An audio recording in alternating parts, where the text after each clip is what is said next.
And just like that, we're all tied up at 1-1. The Thunder take game 2 against the San Antonio Spurs. Shai Gilgeous-Alexander, 30 points, 9 assists. And just a reminder to the entire team, let's calm down. I'm leaving out one of the expletives, but they get the win 122 to 113. And we are here in the Paycom Center, and we're joined now by OKC's Alex Caruso, who coming off a playoff career high of 31 points. Today you had 17 points, but I'm curious what the mindset was for the entire team looking to tie this series up at 1-1. Yeah, I mean, disappointing to lose, the first game at home.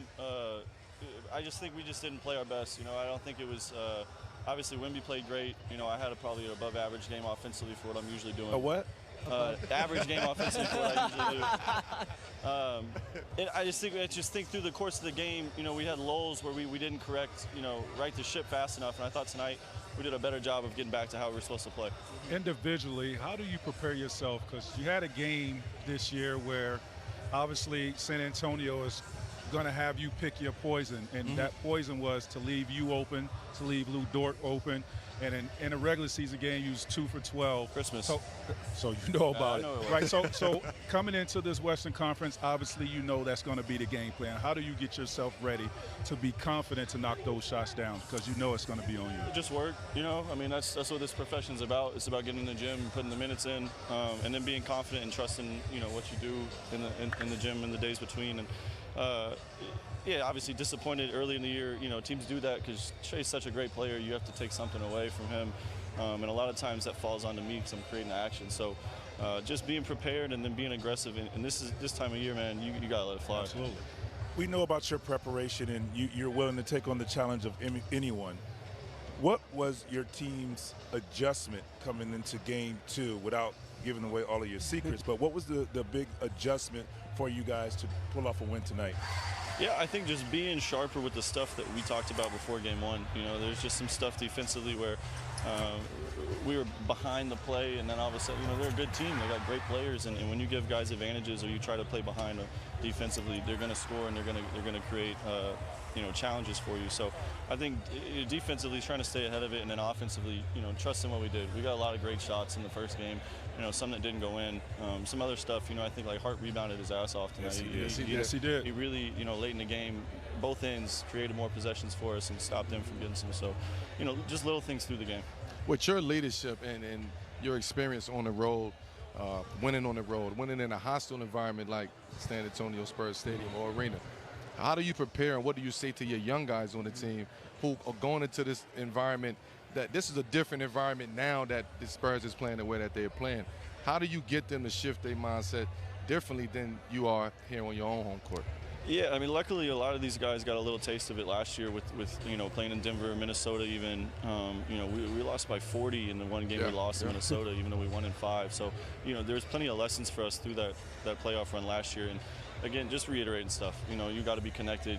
You got to have, almost amnesia with good plays for them. Block out the noise and focus on what matters, which is like the basketball part, like executing, making sure that you're competing at the right level, and then just understanding it's going to be a fight. One thing we talk about your team all the time is the depth, and you got a lot of it. How do you guys manage it and keep the chemistry, maintain it throughout an entire game? And we saw completely different lineups, more players on the floor than we saw in game 1. Just walk me through how you guys manage that as a team. Yeah, I mean, iron sharpens iron. Through the course of the season, depending on who's in, who's out, who we're playing, we got different guys in different lineups that can, be beneficial for us. And all of our guys are hungry. They all want to win if they haven't been here before, and if they are, we want to win again.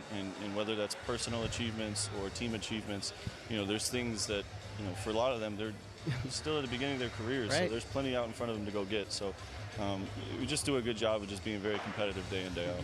Hey, you're from College Station. You went to Texas A&M. Was that 3 hours away from San Antonio? Yeah, it's like 3 and some change. So how much family's going to be at the game? 245. Yeah, a lot. 245. I did the math. I got 2 hours 45 minutes. Oh no, I thought you said 245 family members. That's expensive. I got a lot of friends in Dallas. I got everyone. They're not all gonna be able to come, but okay, I'll be there. Okay, one more question. Yeah. Guarding Wemby. You took that on game 1. Yeah. Just talk us through what it's like. Yeah, it's a lot easier for me when he stands on the three-point line. Obviously, late in the game, they started to play him like a post player, and he got a couple advantages that we just got a little uncharacteristically, antsy, trying to do too much, and you give him a crease inside 10 feet, it's a dunk. So you're just trying to work early, and then I thought Hart did a good job of being physical and working early tonight. And then, when we had chances to put guards on him on the outside actions, I thought we did a pretty good job. Yeah, well, we appreciate you stopping by. Alex Caruso, he was early like he should be, okay? Back-to-back games with at least 15 points for the first time in his playoff career. And I guess we will see you in San Antonio, buddy, with however many family members decide to show up. 245. I'm expecting 245 in the 8. Way to hoop, man. Yeah. I just need the golf courses when we come back. You already know. I already told you. So OKC gets the win. The loser, San Antonio Spurs, Victor Wembanyama, stepping up to the podium now to address the media. And we just didn't apply as much. Well, one of the issues, certainly for the San Antonio Spurs, is over the last 2 games, they've had 44 turnovers. By the way, Stephon Castle, he's had 20 of those. That's the most since the stat was actually tracked in 1977 and 78 in 2 back-to-back playoff games. So that's something that they can clean up for sure. Obviously, Shai has a better game with those 30 points and 9 assists. And Wemby, coming off being the youngest player ever to have a 40-point, 20-rebound game, a little bit harder to get to his spots here tonight. Let's talk about what you guys thought changed for Wemby in Game 2. Well, I thought the pressure and being intentional on being physical with him, pushing him out, making him work for everything. He looked tired tonight, right? Honestly, playing 49 minutes in Game 1, he really looked tired tonight. You could tell he was struggling a little bit. But I thought Hartenstein did an amazing job on applying the pressure, making him work for everything, wearing him out, because he know he played 49 minutes. And I just thought his strength, his brute strength in pushing Wemby kind of really enhanced that a little bit more. So great game plan, rightfully so. Yeah, the physicality for me is what I thought wore him down while he was tired. Constantly fighting, trying to block shots while an arm being held, trying to get rebounds, trying to get position, while going on the other end, defending, so on and so forth. So, the game plan was just that. If Wemby's going to be dominant, he's going to have to find the energy to do so while being hit around, knocked down with the physicality. And I think they figured something out tonight where it wore him down to where it just wasn't enough. He couldn't get it done. Mm-hmm. And I think Wemby hit them first in Game 1, and they didn't have a chance to kind of hit back. Game 2, I thought OKC from the jump had a game plan. Shout out to Coach Daigneault, too, for making those adjustments and showing Wemby those bodies, but also going back to Isaiah Hartenstein right, and saying, this is your task, this is your assignment. And he stepped up to the task today. They had Wemby, again, frustrated out there trying to figure out ways to get through the defense, ways to figure out the adjustment. But this is what happens. San Antonio hit first, OKC hit next. 1-1. Now we go back to San Antonio. Now it's a series now. This Game 3 is a major game. Yeah, hey, we keep talking about it, but it's just the 7th time it's ever happened. We got 2 teams with at least 62 wins in the regular season, so we know it was going to go blow for sure. Y'all talked about Isaiah Hartenstein. He played 27 minutes in this game, only 12 in Game 1. Also, injuries did impact the game. Dylan Harper, we saw him go out about 4:50 left in that second quarter. J-Dub plays 7 minutes and 18 seconds. Remember, didn't come in during the second quarter and didn't return to the game, dealing with a left hamstring injury, so we'll keep an eye on those things. But you challenged Chet before this game, so let's talk about what you saw from him in Game 2. Yeah, so I thought he was a little bit more aggressive today, right? And they needed that with J-Dub going down. And here's Chet right here on the defensive side of the ball, just being aggressive, right? Keeping Wemby in front to contest that shot right there on the block shot. And here, floor spacing, confident, knocking down a 3 right there. Right here, right? Wemby has his eyes on the ball. He creeps behind the defense, gets a wide open alley-oop right there. I just thought his activity was a little bit more with pace today, with the Euro and 1. He got 10 shots up, 13 points tonight. I like his activity. I need him to do more. J-Dub is out, so he's going to have to do more in Game 3. But it was a good start after, such a pedestrian game in Game 1. 8 points in Game 1. And by the way, we saw a little bit of motion. There was like one play. He gave us the usual Chet swag we were kind of used to seeing. That's what we were talking about in the locker room. Like he got a play, and then he just walked to the free throw line. No emotions or anything. Then he got a big play, and we wanted to see the emotions. We wanted to see that. That's who you are, Chet. Don't let nobody take that away from from you. Okay, get into the turnovers, okay? Because yeah, I know that's what you want to talk about. So get into it, VC. That is a concern for on? me. I mean, not just Castle. Yes, Castle now has 20 turnovers for 2 games. 43 turnovers in 2 games is a concern, because if you're going to play against a championship squad like OKC, I'm not going to say you have to play perfect basketball, but you can't give them that many opportunities and possessions. You can't have wasted possessions against a team like this, particularly in their building. Yeah. Usually you get away with that at home, but now you're not getting shots. They've been dominating OKC on the board. So at the end of the day, you just want to get a shot up to give yourselves a chance to get an offensive rebound, to get open threes, because when they get those opportunities, usually you get made threes. So that is a concern to me. I hope they're able to clean that up in Game 3. If not, they're going to see somewhat of the same type of defense. Their activity, I think, bothered them to where they were rushing and trying to make plays that probably was not there. I think the defense, you're going to see another level to OKC defense on the road. I think they figured some things out defensively. Isaiah playing the way that he played today against Wemby and against the Spurs allows OKC to relax and settle down. Chet, his pickup point, right? He was picking up Wemby almost at half court at the hash mark. So for him not to let Wemby get a full head of speed, size you up, and do anything he want to do, I thought Chet made a great adjustment when it came to just picking the pickup point of Wemby when he come down the court. Listen, a big difference in the game, like you said, Chet, the way that he stepped up and the way the Spurs have turned the ball over. They've given up 55 points off of turnovers so far through 2 games, in this series. All right, Mark Daigneault, he's the guy who made the adjustments. He's the guy that got the win in Game 2. He's at the podium right now talking to the media. Talked about efficiency offensively, not just being shot making, but shot locations, assist to turnover. What did you make of the efficiency you had on offense generally tonight? Yeah, we're a lot better, obviously. I thought some of that was just us playing better. We just didn't play a great game there tonight. Some of that stuff, just watching it on film, you're sitting there like, if we say nothing and do nothing, we'll just play better. And then I did think we got some fundamentals in the game that are critical against this team, and it gave us some cracks. I just thought the overall flow tonight, rhythm, was really good, put everybody at advantages. We had our foot on the gas. It was a real positive game in that respect. Mark, can you talk about the decision to have Isaiah on Wemby? And it worked great. He was good on both ends. But just what did you see out of that, and how did you see that defensive assignment lining up for you guys? Well, I thought the other night and in the regular season, having wings on him was effective in the macro. The other night he just had way too much of the restricted. But if you zoom out, they turned the ball over a ton. That we gave up 101 points in regulation. They actually shot pretty well for the quality. The quality of shots were what we would want, other than his stuff at the rim. But 2 things that just didn't feel good were his stuff at the rim. Just felt too sustainable. And so we have to make some corrections there. It won't be the last time we have a wing on him. We had wings on him a couple possessions tonight. And then the other thing that doesn't feel good is playing Hart 12 minutes. It just didn't feel good to me. But in order to get him extended past that, that's the matchup. And so we decided to start with it. It's never going to be like predetermined that we would do that the whole game. Obviously, Dub going out impacted that too, because he's a matchup. So that option was off the table to a degree. We could do Kenrich, but I just didn't feel good about doing that one cold tonight. And Hart was doing great.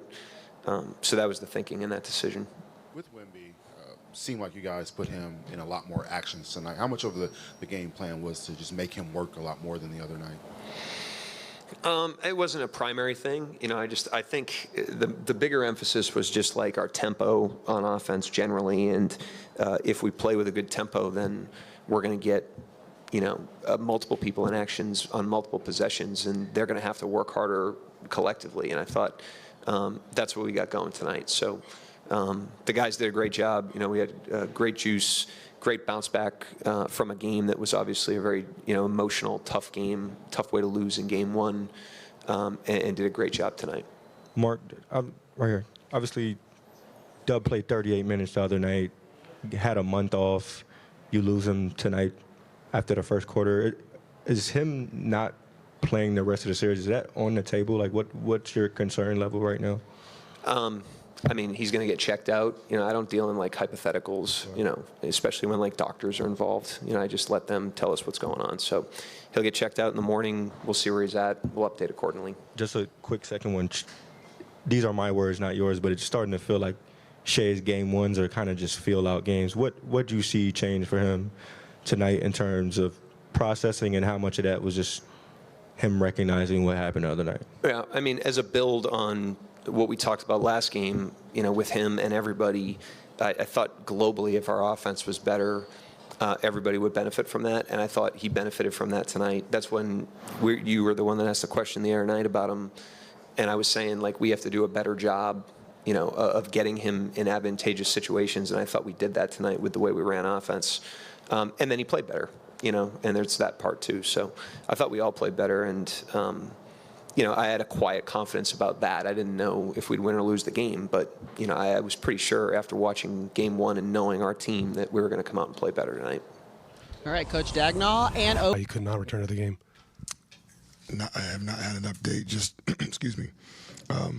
Just know he went out when he took an awkward landing. I guess I don't even know if he fell, but that awkward landing.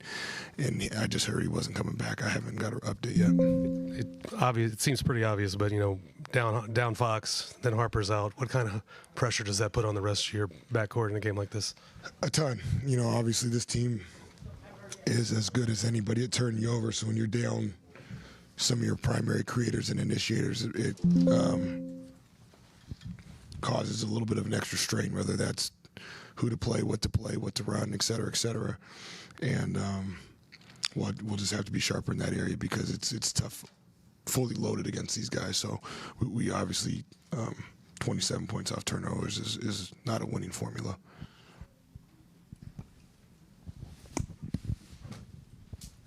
Mitch, we hadn't talked to you since the announcement about Fox pregame. Is that a situation where it's like you said before the game, it's going to be the world you're living in now? But is that a situation where he could have played if you pushed him today, or I guess how serious is that injury? Honestly, he's just trying to play every day. It's a tough injury that he wouldn't be playing with in the regular season, so he's trying to tough it out, and he did that in Minnesota, and then, you know, had an awkward landing, and so he re-aggravated it, and we just got to make sure that he's in a place that he can be out there and compete to the level that he would need to in the game that we're playing. And then I guess as a corollary to those two questions, Steph has been going through some turnover issues. What can you do to kind of address that? We've addressed it, and we'll continue to, just in terms of trying to help him with some of his reads, especially when he's tired, whether it's playing more off 2 feet or getting off the ball, earlier with the early pass and just letting the ball find the open man. They do such a great job of showing crowds in the paint, having multiple bodies, and so it's not just Steph. You know, he had too many turnovers, but our whole team did, and so we have to continue to not fight that moment of the game where they're going to make you pass the ball at times. And when you have those situations, you got to be able to connect with your teammate, because if you do, you go from playing in the crowd to then more than likely getting one of your teammates the basketball with an advantageous opportunity in terms of closeouts or catch shot threes. Even with the turnovers for Steph tonight, what did you think of his performance and the way he was able to play through the circumstances and the physicality that the Thunder played with tonight? Yeah, he's a warrior. He's out there giving it all he's got. You know, I think that when he doesn't pass the ball earlier, he misses a teammate. It's out of him being competitive and trying to make a play and be aggressive, and there's a lot of things going on. And he's shown that, you know, in the 2 years that he's been with us. He's a hell of a passer and a hell of a creator, and you know, we got to continue to help him as he's asked to guard on one end and then create that much, especially without Fox and then Harper. That's quite an output energy-wise, and so it's something that he'll be better at, and we'll be better for him to try to help him where we don't have to put maybe that much strain on him. Mitch, you got guys on both sides already banged up, going down, leaving the floor. How much of this, after 2 games, do you feel like is going to be a war of attrition, just with the two teams, the way they play, and just how tight everything seems to be? Yeah, it feels like that's always at this time of the season in every sport, right? You have to get to the end to give yourself a chance.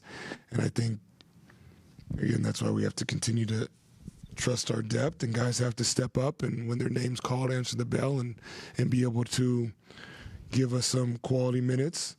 And then as you do get tired and the physicality heightens and the intensity is ever so present, you got to execute. And so there's something there where there's a mental, a physical, and an emotional challenge, I guess you could say. And you have to be able to do that in the micro every possession, and then in the macro in terms of the totality of how you have a disposition and work a game for 48 minutes. On that note, Coach, what did you see from Jordan tonight, the way that he was kind of thrown into the fire? You mentioned just giving good minutes and spurts wherever he can. Yeah, Jordan's done that for us all year. He's done a great job of being ready when his name's called. Very smart basketball player, knows how to execute and give us toughness, and he was great for us tonight. But they missed the playoffs in each of the last 2 seasons. So my question for you guys is, one, did you see this coming when you knew that Masai was hired, and what do you expect to happen now moving forward for Dallas? No, I didn't see this coming, but I'm not surprised. You know, when you get in that position, you want to bring in your regime, you want to bring in your staff, because this is a new direction that you're trying to take the organization in. So not a surprise, but, you know, when you look at Masai's history, he's been building teams to win championships. Right. And he has a cornerstone in Flag that he could work with. Now it's like finding that coach that can, you know, come in and put, you know, a system together, put a coaching staff together to get behind them and see if they could build for the championship. And I trust Masai will do that. Jason Kidd's going to be fine. He's a great basketball mind. A lot of players relate to him. He's a player's coach. He's going to be fine in finding a job.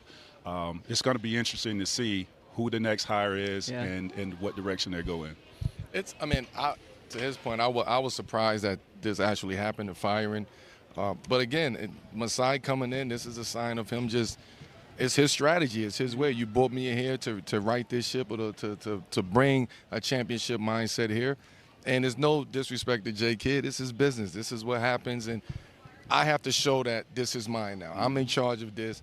I don't need the coach in charge. I don't need a coach trying to get to the front office. I'm in charge. I'm going to make this move. J. Kidd's going to be good. J. Kidd's going to get a coaching job. He's going to be somewhere.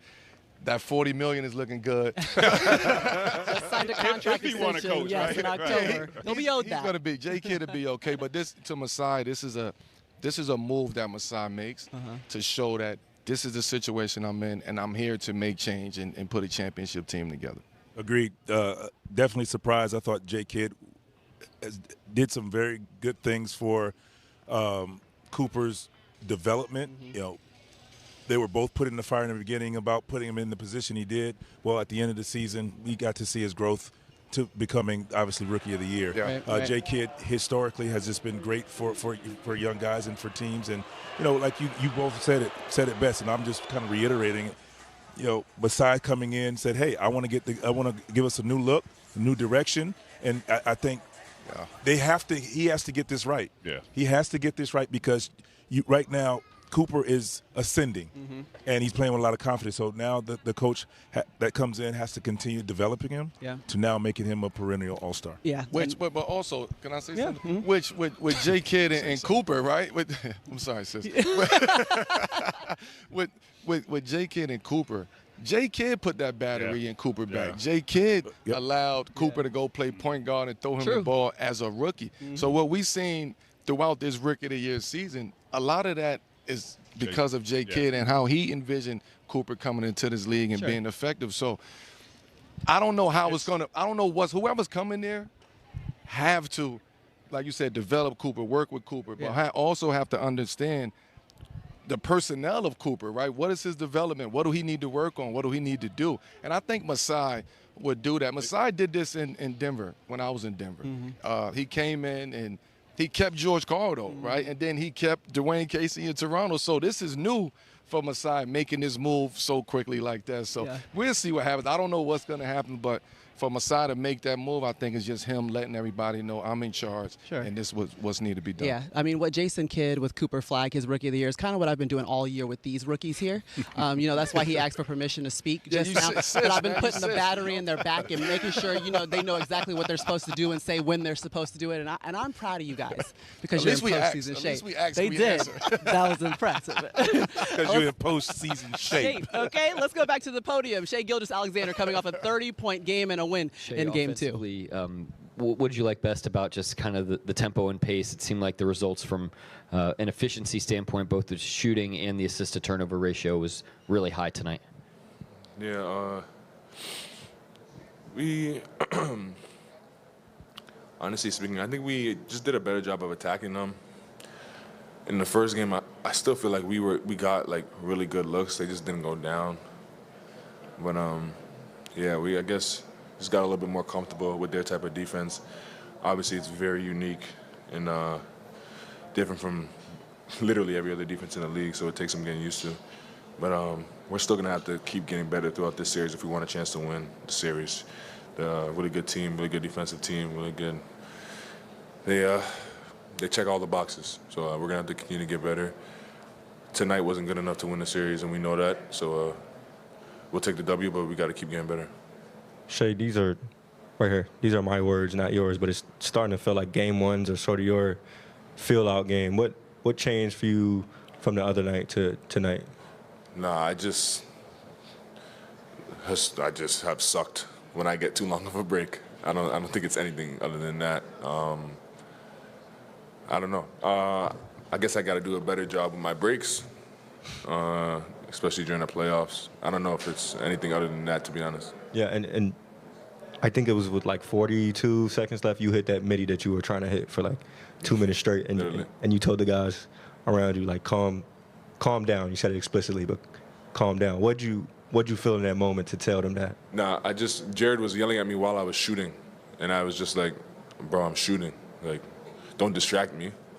So yeah, that's all. I wasn't telling the guy. I was literally just telling Jared to calm down. But that's what great shooters do, let you know when they're open. So yeah, we hashed it out. We're good. Shai, Mark was kind of saying there was an element of just playing better to get the result in Game 2. For you personally, when you talk about learning what the breaks have maybe looked like for you, what was the last 48 hours like in your head coming into this game, knowing what you needed to do? Yeah, like this late in the season, like it's nothing special that you can do. Like every team has their identity, and when they impose their identity more than the other team does, they usually win, no matter what level or what stakes are in the game. And tonight we just did a better job of that than we did in the first game, and that's probably why we came out on top. Now the circumstances change and force you to focus on your identity more, and I think tonight we just had no chance but to play to our strengths, or else just to give ourselves the best shot to win tonight. And that's something like you go back and forth with in the playoffs. Like, just like naturally speaking, waking up this morning, we were probably more desperate than they were. Like just naturally, because we had to get this game, or else we'd go on the road down 0-2. So yeah, some of it was that, but nonetheless, you still have to go out there and do the job, and I think the guys did that. Shai. Let's get into the Eastern Conference Finals Game 2. Obviously, it was the Cavs who had a colossal collapse, or JB who had a tremendous rise to ascension, whatever you want to call it. What do you expect to see in Game 2, Carmelo Anthony? I expect Cleveland Cavaliers to make an adjustment, obviously. This is a desperation game for Cleveland. I think if they go back to Cleveland 2-0, it's going to be a different story. I think the Knicks' confidence is going to continue to grow. The Knicks like to win on the road, so we'll see what happens with that. But JB got to be JB, obviously. He got to continue to hunt James Harden, continue to hunt the mismatches on against Cleveland. And Cat, I want to see what Cat do. I want to see what game Cat brings tomorrow and what adjustment he's going to make towards Cleveland adjustments. Let's not forget, Cleveland was up 22. Absolutely. Yeah, right. So Cleveland is feeling good about going into game 2 because they had that lead, a 22-point lead. I'm gonna be honest. I don't think Cat is gonna have a phenomenal series, and here's the reason why. Because you got 2 guys that are mobile, long, right? And for Cat, he has to have that separation. He can't get separation from these guys unless Mike Brown comes up with, some schemes where they could get him off his body. But these guys are long, lanky. They alter shots, and for Cat, it's can he get 2 feet in the paint and finish over these guys? I don't think he can do that. But can he be a floor spacer, right? So we talk about things that we wanted to see from Cat and during the season, Evan Mobley, Jalen Duren. What is Cat's adjustment in this series? If you're saying that he's not going to have that impact on this series, what can he do to have an impact on this series? Facilitate. Yeah. Okay. I think facilitating early, getting guys going, where now that big either has to get up to he's gonna allow have easy passes. That's what I was about to say. He's gonna to have to get up to not allow those easy passes. Yeah. Now you take advantage of that by when he gets up, put the ball on the floor, be aggressive, and do it when he does to draw fouls. Yeah. That's one of the, I think, adjustments, or that's one of the ways he can kind of get himself in it. But early, Cat just has to be patient, and just let it happen when it's time. When it calls for it, be aggressive. And I think that's one of the toughest things to do when you have success and you can score the ball, but that's the thing. A good defensive team is taking that away. That's what happens in the playoffs. Well, what works for you is you've gotten other guys going. Yeah. If they get going, it will eventually open up for you. But I also want to see Shamet. I want to see Landry Shamet play a little bit more earlier in the basketball game because he spaces the court. You have to pay attention to Landry Shamet out there. And if Cat, you're going to be a passer in game 2 or in this series, you need to find Landry Shamet. He moves well without the ball. He gets open. He know how to get open. So you have to really pay attention to Landry. I would love to see Landry play a little bit more earlier in the game. And on Cleveland's side, it's James. You don't have to be the old James in terms of scoring the ball, right? You can have a line where you have 12 points, 1 or 2 turnovers, but your assist rate has to be high, right? So your facilitating, to me, is what you need to concentrate on. You have a guy that can give you 30 or 40 if need be, that can match Jalen Brunson. If the game is close, Jalen Brunson has shown you that he could close out games, but so has Donovan Mitchell, right? So I look at game 1, they can't have a replica of that. James Harden has to take care of the ball first half, pretty much all game, and then leave the scoring to Donovan. He cannot be deferring late in that game to James Harden. He cannot be doing that. No fourth quarter meltdown. No. You can't be up 22. Shooters shoot, Strus, those guys, they have to shoot. Keep going. They want us to go. Keep going. Close us I also think a tendency adjustment needs to be made because JB was able to get left. When he's blowing by, he either gets points or open threes. Don't be giving the recipe. VC, come on. Don't be giving the recipe. Maria, take us home. Vince said I'm back, and I'm getting the last word, okay? Vince, great to have you back here for game 2. Oh, sorry it couldn't be an overtime game. He read it. Appreciate it.